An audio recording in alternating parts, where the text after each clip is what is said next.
તમે બધા કરોડપતિ છો, તમે મને બોલાવો?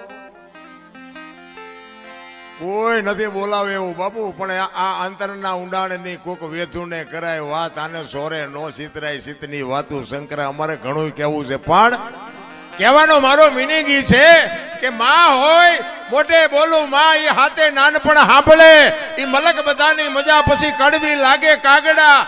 એ આ જનેતાને હું એટલા માટે કહું છું, આ દીકરીઓને મારે કહેવાનો અર્થ એટલા માટે છે કે તમે એમ કહો ભગવાન મને હારો દીકરો દે, હારો દીકરો દે. શું અહીંયા ગોદામ છે? હે અહીંયા દુકાન છે? હારા દીકરા બાપુ માં સંસ્કાર આપે તો જ હારા દીકરા થઈ શકે. બાકી એમના તમે હારો દે એમ કરી મેળ ન પડે. પણ હું તો બહેનોને ખાસ વિનંતી કરું, હાથ જોડીને કહું, હું કોઈ સલાહ દેવા તમને આવ્યો નથી, અને મારી સલાહ તો શું મારી લાયકાત હતી હું તમને સલાહ આપું.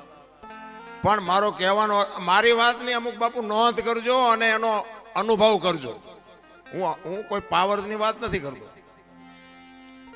પણ તમારે સારા સંતાન જોઈને તો મારી એક જ ભલામણ છે કે ઉદરમાં સંતાનનો વિકાસ થતો હોય અને જન્મ થયા પહેલા રામાયણ ને ગીતાના 5-5 પાના વાંચજો. જો આપને સંતાન થાય એવું આ ટેકો દેવું દીકરો ન થાય તો બાપુ મારું નામ તમે જોડો ઘા કરજો. હારા દીકરા તો થાય. મારા વહુ હારો ભેગા પાણી પૂરી ખાતા હોય તો અહીંયા કઈ હારા વાઈટ ન હોય દીકરાની. એ તો ઠીક છે, પછી કહેવાનું હોય અમુક એ ભગવાન એકાદો દીકરો દે, અમે દીકરા વગીરના છીએ. તો અમુક એમ કે હે ભગવાન આના કરતા ન દીધો હોત તો સારું હતું. આપણે એમ કે હારા આવે આ દીકરા હાઈવે ફાયદો છે કે નો હાઈવે ફાયદો છે? ભગવાન ભાઈ બાપુ માગજો એકાદો દીકરો, પણ એને કહેજે કે ગોપીચંદ ને ભરથરી જેવો કા દીકરો આપે, ગંગા સતી પાનબાઈ જેવી દીકરી આપે, હાથ પેઢીઓના નામ ઉજળા કરી દે. એટલા જ માટે કહું છું બાપુ, દીકરીઓનું સમર્પણ છે બાપુ, એનો ત્યાગ છે. માનું બાપુ છે ને પદ ટોચે છે. 9 મહિના મા બાપુ ઉદરમાં સંતાનને રાખે, એનો જન્મ આપે, એનું લાલન પાલન કરે, બેહતા બોલતા ખાતા પીતા બધું માં શીખવે, અને વાય નામ બાપાનું લાગે. બોલો, માનો ભોગ છે એટલો બાપનો નથી. આખી દુનિયાને ખબર. એમાં હું આવી જાઉં ને મારે લાગુ તો પડે જ ને કે મને તો એમ થાય કે માએ જે સમર્પણ કર્યું છે એ બાપે નથી કરેલું, તો આની વાય માનું જ હોવું જોઈએ, બાપનું ન હોવું જોઈએ. પણ માએ ત્યાગ કરી દીધો કે આની વાય એના બાપાનું રાખો.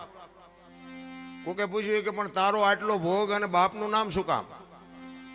એ કે આ કદાચ કપાતર પાકે અને કોથળીઓ તોડીને ધૂળીમાં માથું ગાલીને પડ્યો હોય, કોક એમ કે કોનો છે, ફલાણી માનો છે, એમ કે છે મારા ખોળી આમ જીવ નહીં રે, 9 મહિના ઉદરમાં રાખ્યો, મારું કાળજું ફાટી જાય, એની વાય એના બાપાનું રાખો. આને સમર્પણ કહેવાય. અને હારા દીકરા છે ને એ માન ખબર છે કે આની વાય મારું જ રખાય. હારા દીકરાની વાય જનેતાનું છે. હનુમાનજી કોનો, અંજનીનો, કર્ણ કોનો, કુંતીનો, ભીષ્મ કોનો, ગંગાનો, શિવાજી કોનો, જીજાબાઈનો, ગાંધીજી કોનો, પુતળીબાઈનો. હારા હારા માના બગડેલા અમારા માં છે ને ઉપર બેઠી બધે ધજા, મહારાસુર, પાવાગઢ, ચોટીલા બધે જ્યાં જાઓ ત્યાં માં ઉપર બેઠી. શું કામ? મારા સંતાનની નજર રહે એટલા માટે. બાપા બધા ભોંયરામ છે, ત્રંબકેશ્વર ને રફાળેશ્વર ને ભોંયરેશ્વર ને રિયા સલમુદા બે માન બાપમાં ધરતી. હું તો એમ કહું કે જનેતા જો જીવતી હોય તો એક વાગે હાનનું ટાણું હોય અને માં બેઠી હોય એની પાસે જઈને કોક દીક પૂછજો, માં મારો જન્મ થયો તેથી તને વેદના કેટલી હતી? બાપુ કોક દીક પૂછજો તો તમને માની વેદનાની ખબર પડે. રામ, હું કોઈ ભલામણ નથી કરતો આવા માંડવા નાખો, મંદિર બનાવો, આ કરો તે કરો, હું કોઈને કહેતો નથી. મારો પ્રોગ્રામ ગમે ત્યાં હોય ને હું મારી એક જ હાથ જોડીને વિનંતી કે માન અને બાપને બાપુ જાળવજો. માન બાપ જેવા ભગવાન આ દુનિયામાં ક્યાંય કોઈ છે જ નહીં. અને તમારા મા બાપને તમે નહીં જાળવો ને તમારી પ્રજા તમને નથી જાળવવાની. લખવું અહીંયા લખી લેજો. તમારા માત પિતાથી તમે છો, મારા માત પિતાથી હું છું. માત પિતા તમે ચૂકી ગયા સેવામાં, એટલે સમજી લેજો કે તમે કરોડ રૂપિયાના આસામી હોય તો બેકાર ધૂળ કહેવાય. કારણ કે મને ને તમને આપણા જન્મ વખતની ખબર નથી કે માએ શું વેઠ્યું છે. એ વેદનાની જો આપણને ખબર હોય ને તો આ માવડીઓ રોટલા વગરની આટા નો મારતી. લાખો રૂપિયા કરોડો રૂપિયાના દાન આપે ને ઘરે માન બાપ જો રોટલા વગરના વરાળું કાઢતા હોય જિંદગીમાં નો ગાડી હાલે રામ. 40 લાખની ગાડી લઈને નીકળે, વાયલી સીટમાં જોવો કૂતરો બેઠો હોય, બોલો લબરક લબરક કરતો. હવે આમાં માને બાપાને બેહર્યા હોય તો અરે અમને સારું જોડું નથી જડ્યો, અમારો દીકરો કેવી ગાડીમાં ફેરવે, જિંદગીમાં કાંટો ન વાગે, કાંટો રામ કરવાની જરૂર. આ તો કે તમને ન ખબર પડે, તમને એમ જ કરે બોલો. એટલે આ નહોતી ખબર એટલે 100 વીઘા રાખી હતી, તું 10 વીઘાના ઉલાળિયા મીડ્યો કરવા, અમને ખબર છે પણ જાવું ક્યાં? અરે મારા રામ, માન બાપે તો આપણા જીવન માટે દેહના કોથળા કરી નાખ્યા, કોથળા ભલામણ. મારો દીકરો, મારો દીકરો, મારો દીકરો. અરે શું માન બાપે બાપુ તમને મને સમજ. એક જનેતા પોતાના ઉદરમાં 9 મહિના રાખે, એને આમ હાલતી હોય, માંસ હાલતી હોય તો બાપુ આમ ઉતાવળો પગ ન મૂકે બાપુ, પોતાના સંતાનની તકલીફ ન પડે એના માટે રહી અને આમ પગલાઓ ધીરે ધીરે ભરતી હોય. અને જન્મ આપ્યા પછી બાપુ લોહીનું દૂધ કરીને તમને મને પાતી હોય અને આવડો મોટો ઉછેર કરતી હોય ને જો માર રોટલા વગેરેની આટા દે, જિંદગીમાં તમારા દાણા જોવરાવો એટલે જોવરાવો, જો કાંઈ તમારો મેળ પડે તો કોઈ દી નો પતે. માના ઋણમાંથી બાપુ કોઈ દે. પછી ઘણા નથી આમ ફોટા માના બાપાના ફોટા મરી જાય ને પછી ફોટા પાસે ઓલા રોટલા કરી કરીને દેખાડે, અમે કે ધરાવ્યું ને પછી જમીશ. આવું ખવડાવ્યું હોત તો 2 વર્ષ જીવે એવું હતું. આ ભૂખ્યા માર્યા છે ને હવે શું ફોટા દેખાડો છો? ભૂખ્યા માર્યા હોય ને દુનિયાને પછી દેખાવ કરે. આમ થાળીઓમાં રોટલા ને શાક ને દાળ ને ભાત ને મૂકીને પછી આમ ફોટા પાસે મૂકે. એમ પેલા ધરાવી, પેલા ધરાવવાનું હતું તાર ધરાવ્યા નહીં નથી. કોકની શમશાન યાત્રા નીકળી હોય તો એમ ભાળી જાય ને કે શમશાન યાત્રા હાલો હાલો ટેકો દે, ટેકો દે. આ ટેકા ન દીધા એમાં જ મર્યા છે. હવે શું ટેકા દેવા હોય? ટેકા હાટું બજારા લબડી રહ્યા હતા નથી હોય, જીવતા તારે હોતું નથી. અને માણા વખાણ મર્યા પછી જ કરે છે કે માણા બહુ સારો હતો પણ જીવવા દીધો જ નથી એને, હજી જીવવું હતું. માર્યો છે ભૂંડી હાલે છે પછી વખાણ કરે બધા. અરે બાપુ ભાઈ નો હું તો 18 વણ માંગુ, બધા ભેગા રહીને મોજ કરો, જીવન કાલ ખૂટી રહે કાંઈ વાતમાં છે નહીં. માણસ જન્મે ને 2-2.5 કિલોનો હોય, 60-80-100 વર્ષ જીવન મરી જાય ને શમશાનમાં લઈને હળગાવી નાખો અને રેખ્યા ભેળી કરીને જોખો એટલે 2-2.5 કિલો થાય, વાતમાં કાંઈ છે નહીં. વચ્ચે ઠેકડા મારવાનું છે બધું. બધું માં તૈયાર ન કરી રાખે. આપણો જન્મ થયા પહેલા જનેતા ઉદરમાં સંતાન હોય અને તરત જ બધી માં તૈયારી કરી રાખે, ખોયા ને ગોદડા ને ઘોડિયા ને આન તેન બધું માં તૈયાર જ રાખે કે મને ભગવાન કઈક આપશે. એના માટે બધી માએ તૈયારી કરી રાખી હોય. અને 60-100 વર્ષ જીવન પછી જવાનું ટાઈમ થાય તારે બધું તૈયાર જ હોય.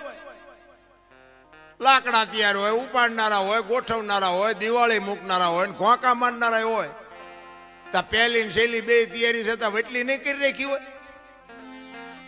પણ આ માઇલ પાવલું હું થોડુંક કરે ને, હું થોડુંક ભણી ગયા હોય એમાં વળી ભગવાને થોડુંક ધોરું સાંભળું આપ્યું હોય, થોડાક છૂટા આપ્યા હોય, થોડીક સંપત્તિ આપી હોય તો તમે જોવો તો નકરા ઠેકડા. આપણે કોઈની જરૂર નથી, આપણે કોઈને જરૂર નથી. તું મરીશ તાર 4 જણા નહીં જોવે, હાલીને જઈશ.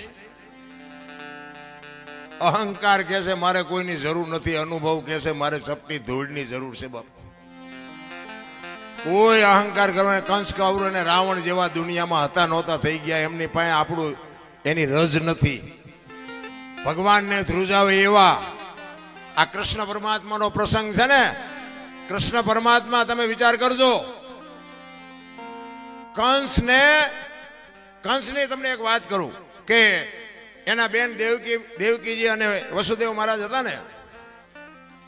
કંસે પાપ બહુ કર્યું હતું, ખોટું બહુ કર્યું હતું, પણ એના બેન બનાવીને બહુ પ્રેમ કરતો હતો. દેવકી માને અને વસુદેવ મહારાજને પ્રેમ બહુ કરતો કંસ.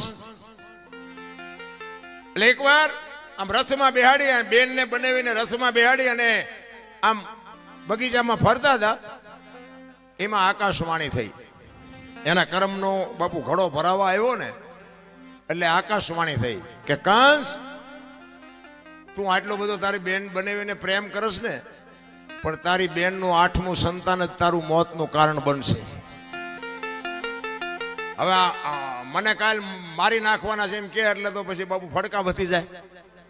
પછી ઓલો પ્રેમ બધું વયું ગયું, બેન ના બનાવીનો પ્રેમ વયું ગયો. એ કે મને મારી નાખે તો આ બેન ને બનાવીને શું કરવા, આવો પ્રેમ રાખીને શું કામ? દુનિયા સ્વાર્થી તો છે 100%. એ પછી જેલમાં પૂરા ના કર્યું તે કર્યું જે કર્યું હોય. હવે એને વિચાર એવો થયો એ કે મને 8મું સંતાન મારવાનું છે ને, એટલે 7 સંતાન થાય ત્યાં સુધી આપણે કઈ ચિંતા નથી. એટલે એ કે 7 સંતાનને આપણે કાંઈ કરવું નથી, 8મું સંતાન થાય ને ત્યારે એને આપણે જીવવા દેવું નથી. હવે આને આવો વિચાર આવ્યો અને કૃષ્ણ પરમાત્મા વિચાર કરે કે હારો આ જો 8 મારે ને તો જ મોતનો ઘડા એનો ભરાય એવું છે ને. આને હારો વિચાર આવ્યો, આ 7 નો મારે તો મારી આકાશવાણી ખોટી પડે અને ઘડો પૂરો ભરાય નહીં, અને ભરાણા પહેલા હું મારું તો મારો અન્યાય કહેવાય. હારો આને વિચાર હારો કેમ આવ્યો? આ જો 8 ને મારી નાખે તો જ એનો ઘોડો સંપૂર્ણ ભરાય ને તો જ હું એને મારી શકું. મારી આકાશવાણી એને મેં એ કરી છે. ભગવાન મૂંઝાણા કે હવે શું કરવું? એમાં નારદજી આવ્યા. એ કે શું પ્રભુ ચિંતા કરો છો? એ કે ભાઈ મેં આકાશવાણી કરી છે આવી, અને 8 મારે ને તો એનો ઘોડો ભરાય એવું છે ને. એને વિચાર સારો આવ્યો કે 7 ને મારે શું કામ મારવા જોઈએ? તો નારદજી કે પણ તમારું કહેવાનું શું થાય છે? એ કે ઈ 7 ને જો મારે ને તો મેળ, મૂળ તો તમારે મરવવા જ છે ને.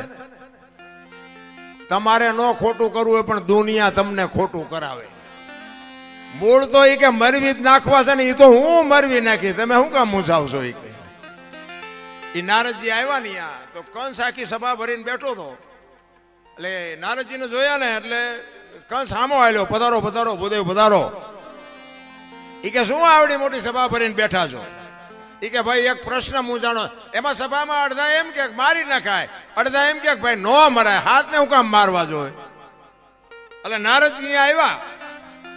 એ કે ભાઈ અમને પ્રશ્ન મૂંઝવે છે, આવી રીતની વાત છે, આમાં શું કરવું? અડધા કહે છે કે મારી નખાય 7 ને, અડધા એમ કે છે કે નો મરાય.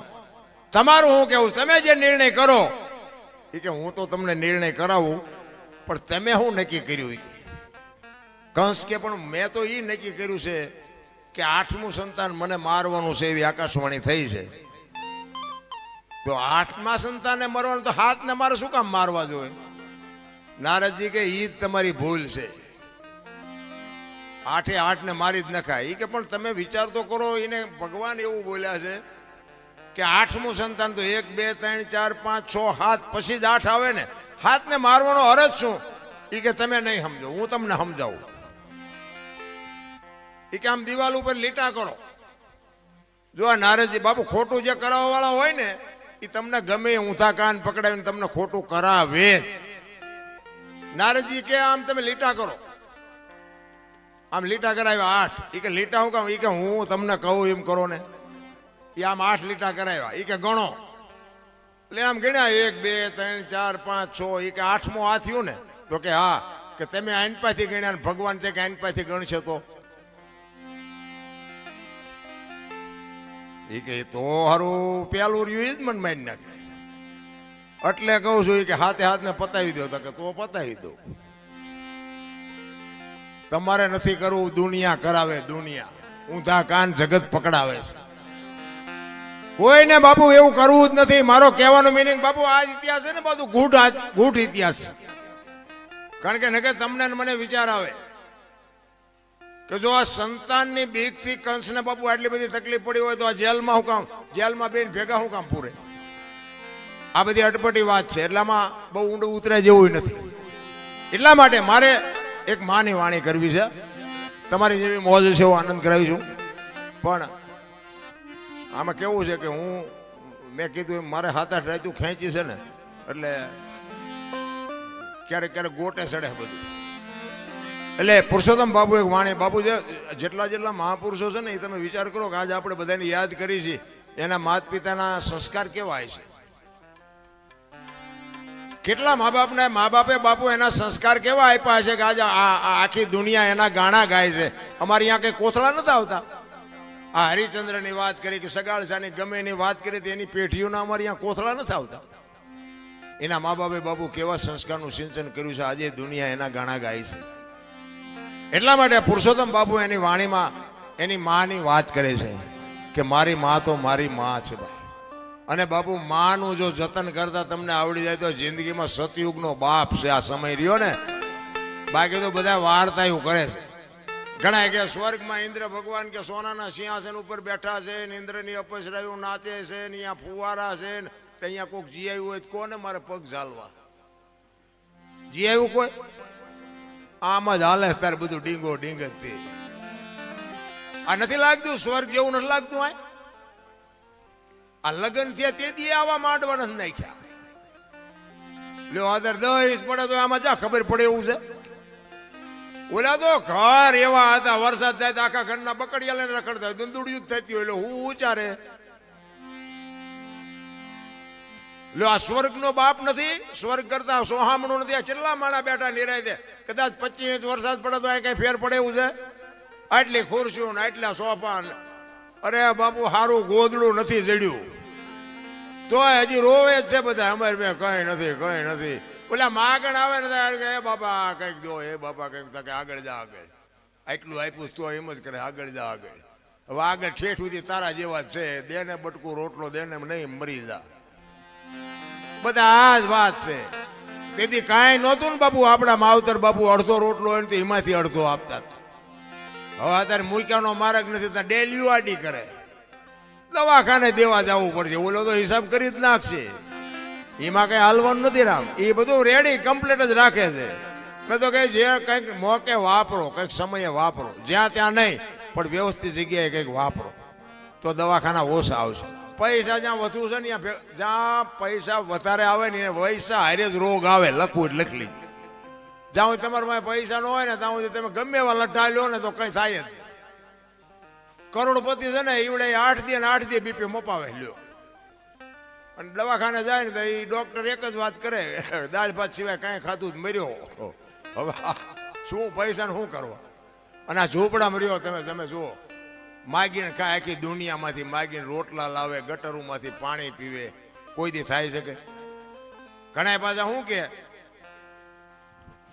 અત્યારે આ બધો ખોરાક એવા થઈ ગયા ને આમ એવું થઈ ગયું. એ ઝૂંપડામાં રહીને શું દુકાનો નોખી છે. આપણે લેવી અહીંયાથી જ લે છે. એવડે દવા વાળું નથી ખાતા. પણ આ તમને પૈસાનો પાવર આવ્યો ને એટલે આ બધું વિજ્ઞાન ઘરમાં ભરાયું. આ બધું વિજ્ઞાન છે ને એ બધા રોગના ઘર છે. હું એવું નથી કહેતો કે તમે બધું વેકી નાખ્યું. પણ વિજ્ઞાન આવ્યું ને એની હારે જ રોગ આવ્યો છે. આ ઝૂંપડામાં તમે જો ફ્રીજ નથી, લાઇટ નથી, પંખા નથી, એસી નથી, કાંઈ નથી. ત્યાં કઈ રોગ જ નથી થતો. આપણને ભગવાન જીમ આપતો જાય એમ નવી નવી સુવિધાઓ કરતા જાય ત્યાં નવા નવા રોગ થતા જાય.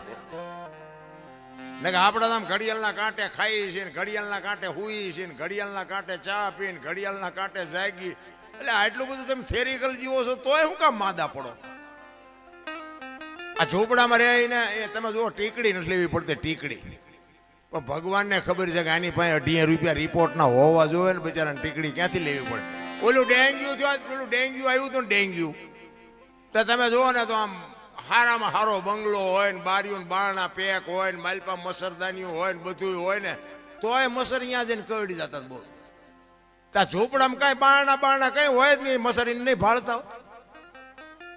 આ નજર આમીની વાત છે ને બાબુ. એ કંઈક ડેન્ગ્યુ મસર જ આવતું હતું ને કે કરડે એટલે કે આને ડેન્ગ્યુ થાય.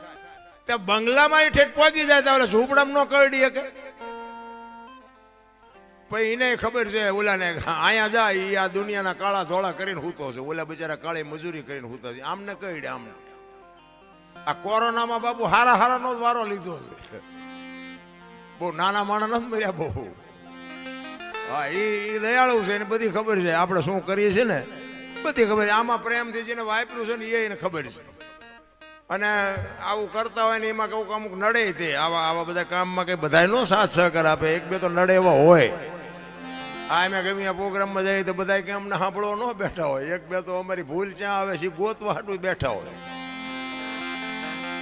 પણ હવે જે હોય પણ માનો એક પુરુષોત્તમ બાબુ એક વાણીમાં એવું કહે છે કે મારી માં તો મારી માં છે ભાઈ. માના ઋણમાંથી હું તમે નીકળી ન શકીએ એટલા માટે માં તો માં છે ભાઈ. અને મેં કીધું એમ બાપુ જો એ માં મેં કીધું ને બાપુ દીકરી એવી સંસ્કારી હોય તોની વાત છે.